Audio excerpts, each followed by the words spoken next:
नमस्कार मित्रांनो, ठरलं तर मग या मालिकेच्या आजच्या भागात आता कारनामे प्रियाचे आता उघड होत असतात. त्यातच आता गिरिजा म्हणते की हिने अजून एक काम केलेलं आहे, ते म्हणजे सगळ्या स्त्री जातीला कलंक फासण्यासारखं आहे. म्हणजेच नेम काय केलं आहे हा प्रश्न आता सगळ्यांनाच पडलेला असतो आणि म्हणूनच मग आता सगळी जण गिरिजाला विचारतात की नेम काय झालं आहे. त्यावर गिरिजा सांगते की जेव्हा अस्मिताच्या डोहाळे जेवणाचा कार्यक्रम होता तेव्हा अस्मिता पडली होती पाय घसरून, तर तेल सुद्धा सांडायचं काम हे प्रियानेच केलं होतं आणि रियाने हे मुद्दामून घडवून आणलं होतं. हे सुद्धा आता तिथे सांगितलं जातं आणि याचा व्हिडिओ सुद्धा आहे. नुपूर त्या व्हिडिओमधलं तिचं ते बोलणं दाखवते आणि नुपूरने ते बोलणं दाखवल्याबरोबर ना इकडे मात्र आता सगळ्यांनाच मोठा धक्का बसतो. सगळी जण पाहत राहतात, कारण आता ना सगळ्या सहनशक्तीचा अंत झाला होता. ज्या काही गोष्टी तिने केल्या होत्या त्यावर अस्मिता तिला म्हणत असते की बघ, हे जे काही झालं त्यावेळेला मी विचारलं होतं तुला की तू या सगळ्याला जबाबदार आहेस का. तेव्हा मला कळलंही होतं की हे तेल तूच सांडलेलं आहेस. म्हणूनच मी तुला डायरेक्ट विचारलं होतं, तर तेव्हा तू मला म्हटली होतीस की हे सगळं तू सायलीसाठी केलं होतस आणि त्याच्यानंतर मी तुझ्याशीच बोलायचंच बंद केलं असंही आता ती म्हणत असते. पण या सगळ्या गोष्टी तू माझ्या बाळासाठी केल्यास हे आता मला सगळं समजते. तू कोणत्या किती नीच पातळीची असशील ना हे आता या सगळ्या गोष्टी कळत आहेत. मी तुला माझी मैत्रीण मानलं होतं, पण तू माझ्या बाळाच्या जीवावर उठलीस असंही आता म्हटलं जातं. दुसरीकडे आता ती म्हणत असते की नाही, तुझा काहीतरी गैरसमज होतोय, प्लीज तू असा काही विचार करू नकोस प्लीज, असंही आता ती रडत रडत म्हणत असते. पण आता प्रियावर कोणी विश्वास ठेवत नसतं. तर अश्विन आता रागातच म्हणत असतो की काय ग, तू तर मला सांगत होतीस की हे घर तुझं आहे, ही माणस तुझी आहे. आता मला समजली, तुझी सगळी नाटकं जर तुझी ही सगळी माणसं आहेत हे तुला वाटतं ना, मग तू का म्हणून सगळ्यांच्या बरोबरीने नाही राहिलीस, सगळ्यांच्या चांगल्याचा विचार का नाही केलास. तू तर सगळ्यांच्या जीवावर उठलीस, माझी आजी, त्यासोबत माझी वहिनी, माझी बहीण, मग तिचं बाळ, या सगळ्यांच्या जीवावर तू उठलीस असंही आता बोललं जातं. जेव्हा आता या काही गोष्टी सांगितल्या जातात ना, तेव्हा मात्र प्रिया म्हणत असते की अश्विन असं नाहीये रे, काहीतरी तुझा गैरसमज होतोय. काय गैरसमज होतोय, जे काही सत्य आहे ते सगळं काही तूच बोलली आहेस ना. पण आता प्रिया इथे नाटक करत म्हणत असते की मी नाही काही केलेलं, खरं सांगू तर हा व्हिडिओ ना हा क्रिएट केलेला आहे अर्जुन. सायली, तुम्हाला समजत नाहीये का या सगळ्या व्हिडिओच्या मागे नक्कीच काहीतरी गडबड आहे. तू वकील आहेस ना अर्जुन, मग ह्या सगळ्या व्हिडिओजना कसं काय तू प्राधान्य देतोस. दुसरीकडे अस्मिताने आता म्हटलेलं असतं की तुला मी माफ करावं असं वाटत असेल ना, तर एक काम करायचं. मग आता तिने विमलला तेल आणायला सांगितलेलं असतं वाटीत, आणि जेव्हा ती तेल आणून देते ना तेव्हा मात्र आता ते तेल पूर्णपणे अस्मिता त्या लादीवर सांडते आणि मुद्दाम म्हणूनच ती आता म्हणत असते की या तेलावरनं मला तू चालून दाखवायचं, मग बघूया तुला माफ करायचं की नाही ते. असंही आता अस्मिता मुद्दाम म्हणूनच प्रियाला बोलत असते. मग प्रियाही आता त्या तेलावरनं हळूहळू का होईना चालायलाच लागते तिला, कारण अस्मिताने तिला शिक्षा दिलेली होती. अस्मिता तिला म्हणते की तू या काही गोष्टी दाखव मला करून, तेव्हाच मी तुला मानेन. आणि मग काय, प्रियाचा नाईलाज होतो, प्रियाला जबरदस्ती केली जाते. त्यामुळे प्रिया आता त्या तेलावरनं हळूहळू चालायचा प्रयत्न करत असते, पण तिच्या पाय त्याच्यातना घसरतच असतो. तरीसुद्धा ती स्वतःचा तोल सावरत कसं चालत असते, पण शेवटी तिचा तोल जातो आणि ती खाली त्या तेलातच पडते. जेव्हा ती तिथे खाली पडते ना तेव्हा अर्जुन, सायली, गिरिजा, नुपूरला हसू येतं, कारण त्यांना ना आता कुठे बरं वाटत होतं. जे काही तिने केलेलं होतं आपल्या सगळ्यांच्या बाबतीत तेच आता तिच्यावर उलटवलं होतं आणि जेव्हा ती आता तिथे पडते ना तेव्हा मात्र आता अस्मिता म्हणत असते की तू माझ्या बाळाच्या जीवावर उठली होतीस, तुला तर मी कधीच माफ करणार नाही. तुला काय वाटलं हे सगळं केलं म्हणजे झालं का? इकडे आता अश्विनही म्हणतो की हो, घरातल्या बाकी कोणीही माफ करू दे, पण मी काही झालं तरी तुला माफ करणार नाही, कारण तू त्या लायकीचीच नाहीये. या भाषेतच आता म्हटलं जातं. तर दुसरीकडे नुपूरही आता तिच्यावर आवाज चढवत बोलत असते आणि म्हणत असते की तुला इतकी घरात सगळी चांगली माणस भेटलीत, पण तुला त्या सगळ्या काही गोष्टी नको आहे. तुला सगळ्यांचं वाटोळ करायचं आहे आणि हे सगळं करूनच तुला पुढे जायचंय. हे सगळं कशासाठी? गिरिजा आता संतापूनच तिला जाब विचारत असते. दुसरीकडे मात्र आता सायली म्हणत असते की गिरिजा, तू किती पण तिला समजव, पण त्याचा काहीच परिणाम तिच्यावर होणार नाहीये, हे मला चांगलंच आता कळायला लागलेलं आहे. दुसरीकडे गिरिजा म्हणते की कल्पना मावशी, प्रताप काका, त्याच सोबत अस्मिता ताई, इतकी चांगली चांगली माणस तुझ्यासोबत असताना सुद्धा तू हे सगळं कसं काय करू शकते? दुसरीकडे आता प्रिया रडत असते आणि अश्विनला म्हणत असते की अश्विन, तू तरी मला समजून घे. माझं तुझ्यावर खूप जास्त प्रेम आहे, पण इथे अर्जुन जो आहे तो तिच्यावर चिडतो आणि म्हणतो की उगाच आता तू काही बोलू नको. काही झालं तरी तुला कोणी माफ करणार नाहीये ना आई ना बाबा. त्यासोबत अश्विनही आता सरळ सांगितलेलं असतं, बाकी कोणी माफ करेल, पण मी तुला कधीच माफ करणार नाही. इकडे आता ती म्हणत असते की प्लीज मला या घरात ठेवा, एक संधी द्या, मी काही करणार नाहीये. मग आता कल्पना त्या प्रियाचा हात धरते. प्रियाचा हात धरून तिला म्हणत असते की चल, तू काहीच नाही ना, मग चल माझ्यासोबत. मग आता अर्जुन आणि अस्मिता सांगत असतात की हिला घराच्या बाहेर काढायला हवं, पण त्याच वेळेला आता कल्पनाने प्रियाचा हात धरून तिला स्टोर रूममध्ये आणून ढकललेलं असतं आणि त्याच वेळेला आता स्टोर रूममध्ये तिला आणून ढकलल्यानंतर तिला सांगितलं जातं की तुला आता आमच्याबरोबर त्या घरात राहता येणार नाही, तुला आता या बंदिस्त स्टोर रूममध्येच राहावं लागेल, हेच तुझं आता घर आहे असं समज. आणि असं बोलून आता तिला स्टोर रूममध्ये बंद केलं जात असतं. त्याच वेळेला प्लीज असं करू नका असं बोलून ती आता विनवणी करत असते, पण कल्पना तिचं काही केल्या ऐकत नसते. दुसरीकडे आता नुपूर आणि गिरिजा असतात. त्या दोघीही जणी त्या खिडकीतनं प्रियाची मजा बघत असतात. प्रिया म्हणत असते की प्लीज मी यास स्टोर रूममध्ये नाही राहू शकत, मला खूप जास्त त्रास होईल. आई, तू तरी समजून घे ना, पण आता नाही. मग दुसरीकडे मात्र आता सायलीही म्हणत असते की तुझ्या ह्या कर्माची शिक्षा आहे आणि तुला ती भोगावी लागणारच आहे. आता तर आम्ही निदान स्टोर रूममध्ये तरी ठेवले, घराबाहेर काढलेलं नाहीये. घराबाहेर काढलं ना तर कुत्रं सुद्धा विचारणार नाही. त्यापेक्षा जर या स्टोर रूममध्ये राहायचं असेल तर शांत राहायचा, आवाज करायचा नाही, असं देखील आता म्हटलं जातं. मग कल्पनाने विमलला सांगितलेलं असतं की हिचं जे काही सामान आहे ना ते इथे स्टोर रूममध्ये आणून टाकून द्यायचं. इकडे आता प्रिया म्हणत असते की मला या घरावर राज्य करायचं होतं आणि आज स्टोर रूममध्ये राहायची वेळ आलेली आहे. तर दुसरीकडे मात्र आता पाहायला मिळतं की इकडे मात्र प्रियाला आता माफी मागितल्याशिवाय पर्याय उरलेला नसतो. प्रिया सगळ्यांसमोर हात जोडत असते, हातापाया पडत असते आणि म्हणत असते की प्लीज प्लीज माझ्यासाठी एवढं करा. पण आता मात्र तिचं कोणी ऐकायला तयार नसतं. कसं ऐकणार आहे? आणि तिने एवढे मोठे कांड केलेले आहे म्हटल्यावर तिचं कोणीही ऐकायला आता तयार नसतं.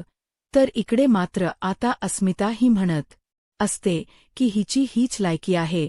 आज बघितलं ना, सगळे काही खुलासे आपल्या समोर झाले.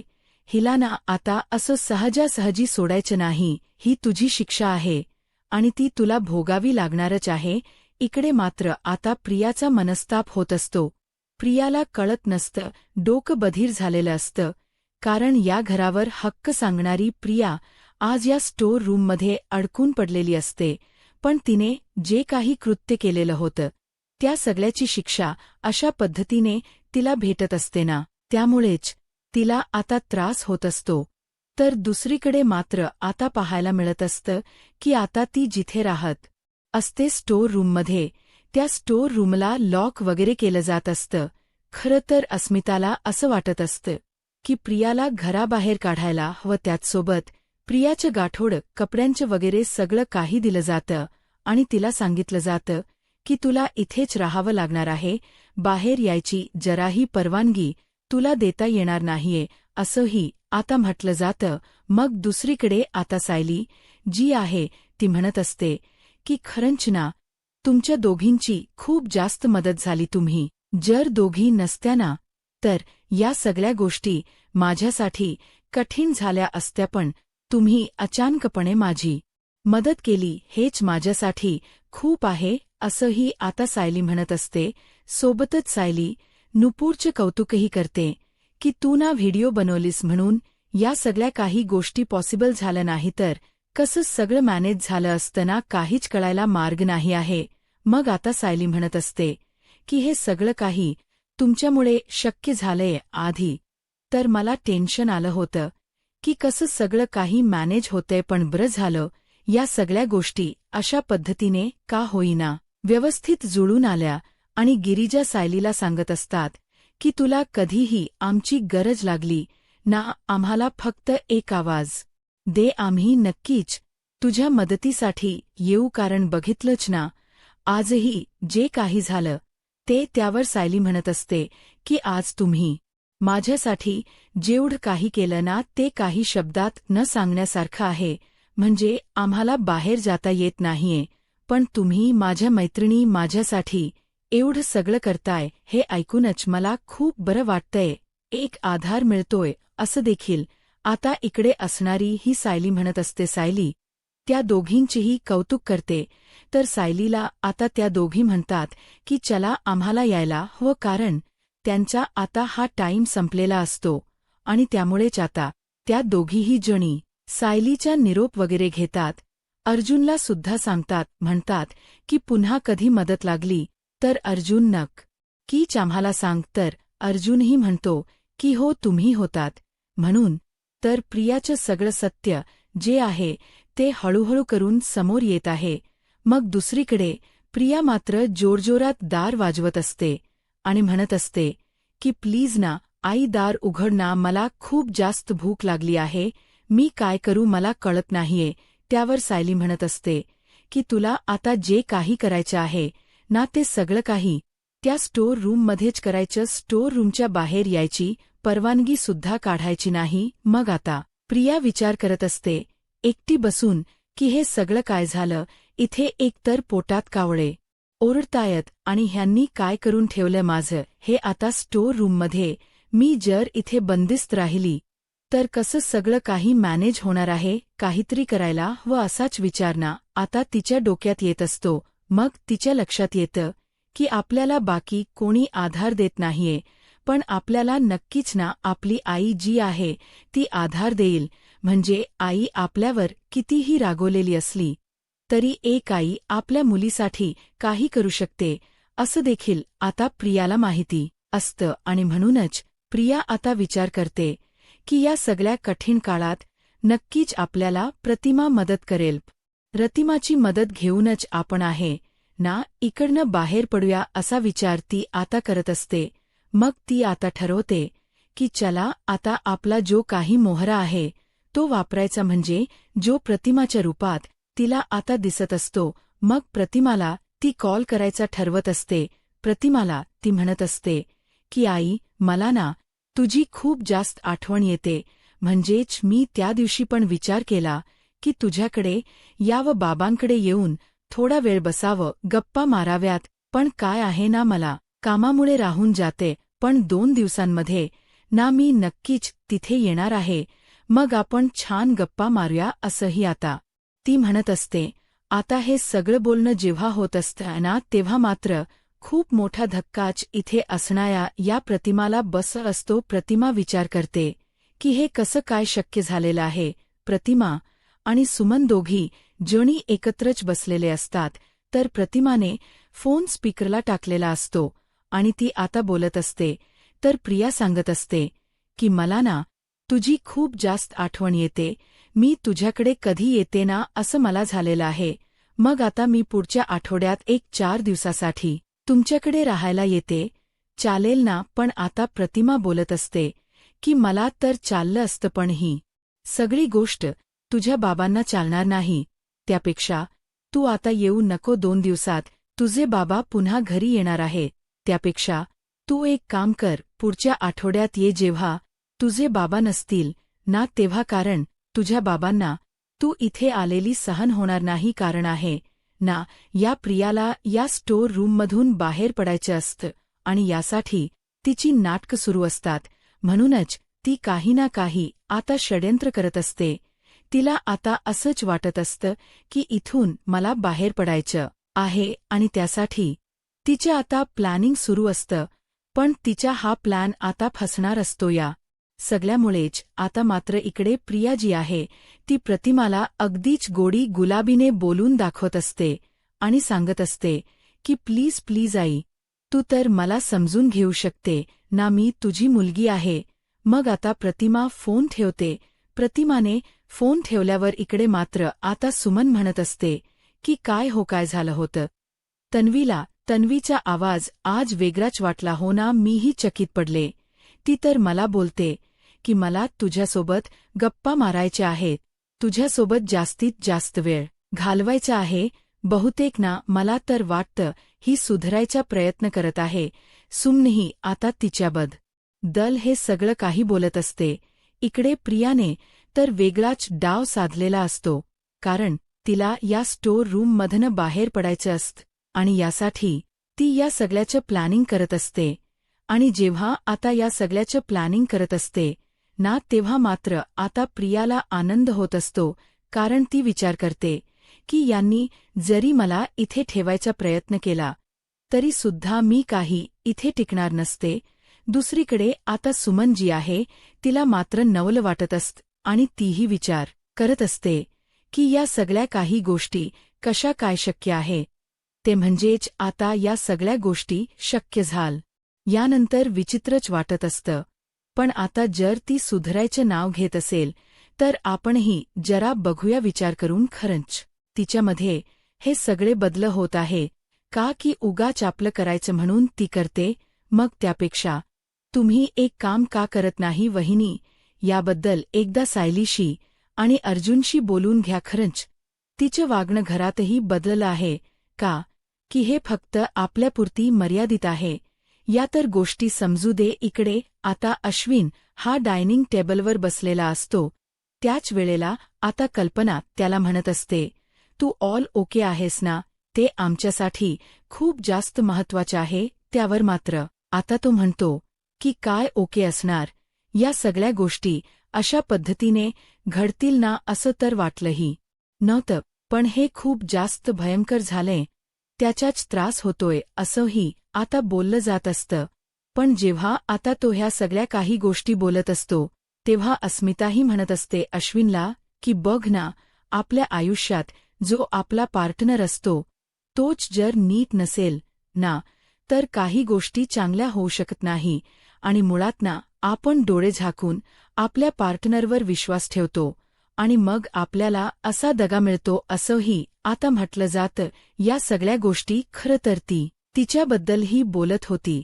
तर इकडे सायली अर्जुनही तेवढ्यातच तिथे आलेले असतात.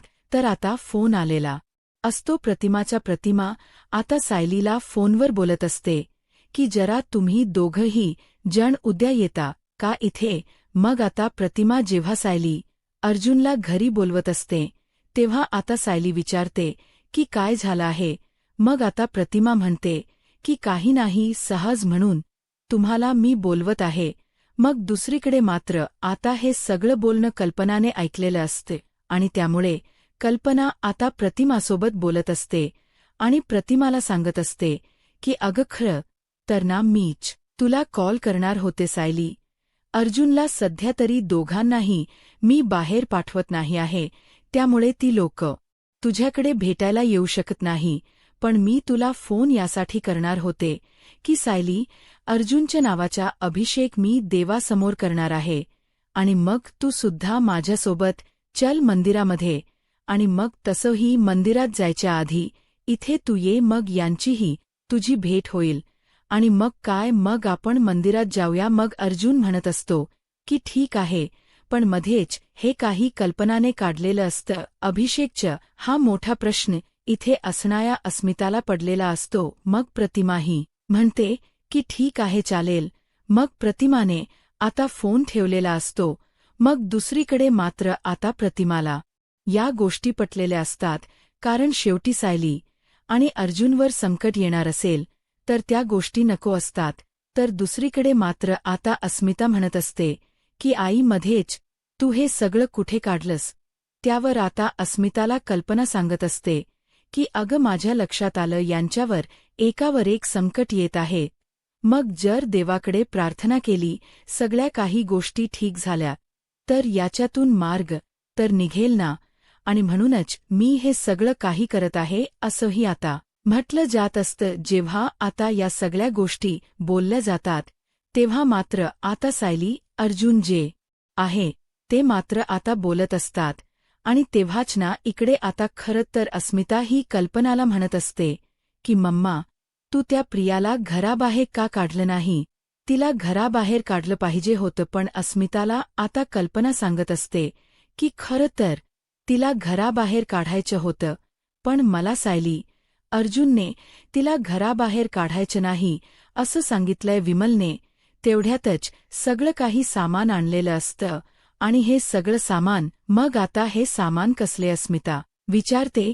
त्यावर कल्पना म्हणते की अगं, त्या अडगळीच्या खोलीमध्ये तिला ठेवलंय ना प्रियाला, तिच्यासाठी सामान. आपल्या घरातला एकही अन्नाचा घास तिला तिच्यापर्यंत पोहोचवायचा नाहीये. मग तिचं तिला करू दे आणि खाऊ दे, असंही आता कल्पना म्हणत असते. मग अस्मिता म्हणते, पण का सायली, अर्जुनने मला जे सांगितलं तेच मी केलं, असंही कल्पना आता अस्मिताला सांगू लागते. कारण सायली, अर्जुननेच मला सांगितलं की तिला स्टोर रूममध्ये ठेवलं पाहिजे, तिला तशी शिक्षा देऊया असं त्यांच्या डोक्यात आलं. मग सायली, अर्जुनही अस्मिताला समजवतात आणि अस्मिताला म्हणतात की नको विचार करू अस्मिता ताई, आम्ही मुद्दामूनच हे सगळं केलंय, असंच हिला आपण सोडून द्यायचं नाही. आपण तिला खूप वार करायचे. तिचे अजूनही कोणतेच गुन्हे संपलेले नाहीयेत, तिचे गुन्हे अजून खूप आहे. दुसरीकडे आता नागराज आणि महिपचा सीन दाखवलेला आहे. नागराज आता महिपला म्हणत असतो, अरे तू तर कसला जबरदस्त आहेस, आणि आज तुला काय झालं होतं, तू हे सगळं कसं काय वागू शकतोस, म्हणजे मुळात ना मला विश्वासच बसत नाहीये. तू या सगळ्या गोष्टी वागला. आता कळतं की हिची आपल्या आईबद्दल किती ओढ आहे, आईबद्दलची किती काळजी आहे. या गोष्टी जानकी आणि सखीने अचूक ओळखलेल्या असतात. त्यामुळे प्रियाचा अजून एक नवा चेहरा सगळ यांसमोर येणार आहे. आता पुढे काय होईल हे पाहायला आत्ताच माझा महाराष्ट्र या यूट्यूब चॅनलला सबस्क्राईब करा. धन्यवाद.